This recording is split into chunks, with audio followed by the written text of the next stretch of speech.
সুন্দরবনের গভীর জঙ্গলে জীবিকার একমাত্র ভরসা।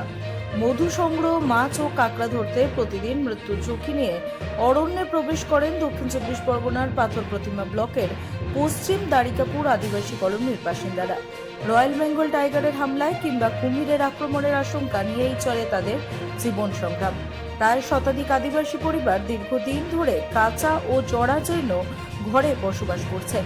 স্থায়ী আবাসনের অভাব এবং অনিশ্চিত জীবনযাত্রা তাদের নিত্যসঙ্গী। তবে এবারে রাজ্য বাজেটে আদিবাসী উন্নয়ন ও আবাসন প্রকল্পে বিশেষ গুরুত্ব দেওয়ার ঘোষণায় নতুন আশার আলো দেখছেন এলাকার মানুষেরা। স্থানীয়দের দাবি, সরকারের ঘোষিত আবাসন প্রকল্প বাস্তবায়িত হলে তাদের বহুদিনের নিরাপদ বাসস্থানের স্বপ্ন পূরণ হবে। পাশাপাশি জীবনের ঝুঁকি নিয়ে কাজ করা এই পরিবারগুলির সামাজিক ও অর্থনৈতিক উন্নয়নের পথও সুগম হবে বলে আশা তাদের। দারিদ্র্য, প্রতিকূল পরিবেশ এবং অনিশ্চয়তার মাঝেও সুন্দরবনের এই আদিবাসী পরিবারগুলি এখন রাজ্য বাজেটের প্রতিশ্রুতির বাস্তব রূপ দেখার অপেক্ষায়। তাদের প্রত্যাশা, এবার মিলবে নিরাপদ মাথা গোজার ঠাঁই, বদলাবে জীবনের ছবি। ব্যুরো রিপোর্ট, রাত 3 নিউজ নেটওয়ার্ক। ক্যাংড়া মাছ ধরে না খাবার দাবার চলে যায়, লোক নিয়ে ক্যাংড়া মাছ ধরতে চলে যায়, না খাবার দাবার আইসি এখন 2টা-3টার দিকে বাজে যায়। মানে তো জঙ্গলে যায়, মানে তো বাগে জঙ্গলে যাইতে পারবি মানে ভয়ে।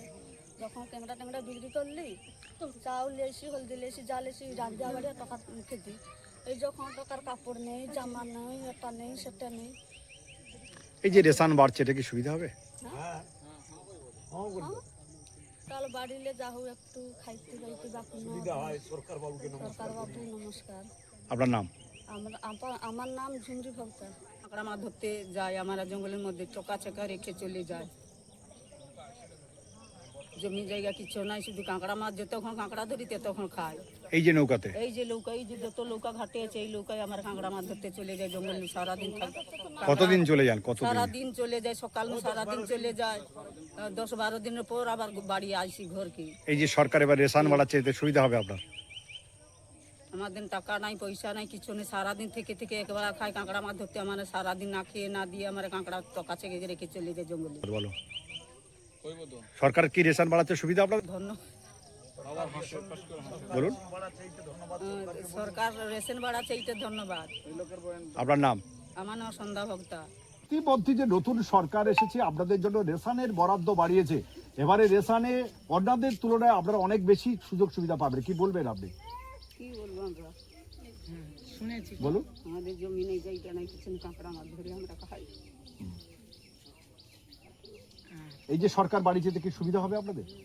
যদি বাঘে দেশে যায়, বাঘ খায়াল আছে, মানে কাঁকড়া মাছ তখন ধরিতে, তখন আমাদের জমি নেই, কিছু না। আর কি করে আমরা খাবো, আমরা কি করে বাঁচবো? আমাদের যে তোমার রেশন আইলে আমরা ধরি, মানে খাই। আমার জমি নাই, জায়গা নাই, এই জায়গার মধ্যে একটু জায়গা আছি, কত নোংরা জায়গা আমরা পড়ে যাচ্ছি। আমাদের একটা কাঠাও জায়গা আমাদের নাই।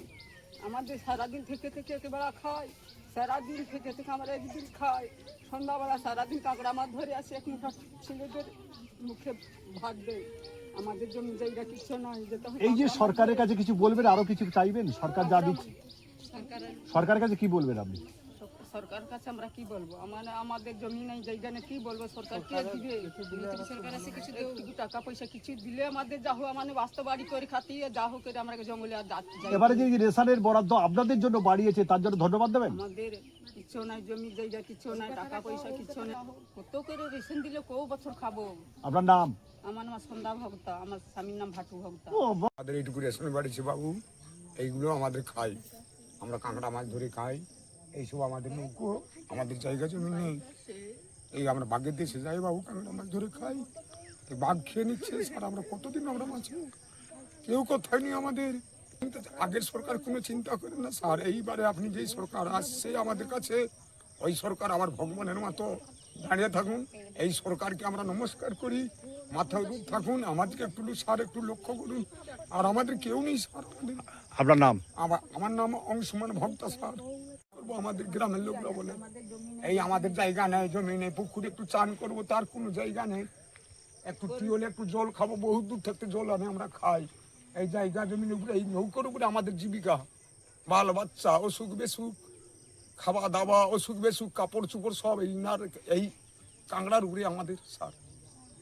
আর আমার কি বলে এই রেশনটুকু আসে, নতুন সরকার আসছে, যদি চাল টাল যদি দয়া করে আমাদেরকে, বাস আমাদের বাবা কেউ নেই, আমাদের কে আছে? আমাদের জায়গা আছে না, ভূমি আছে, একটা অসুখে পড়ে গেলে আমরা কোথায় পাবো টাকা পয়সা?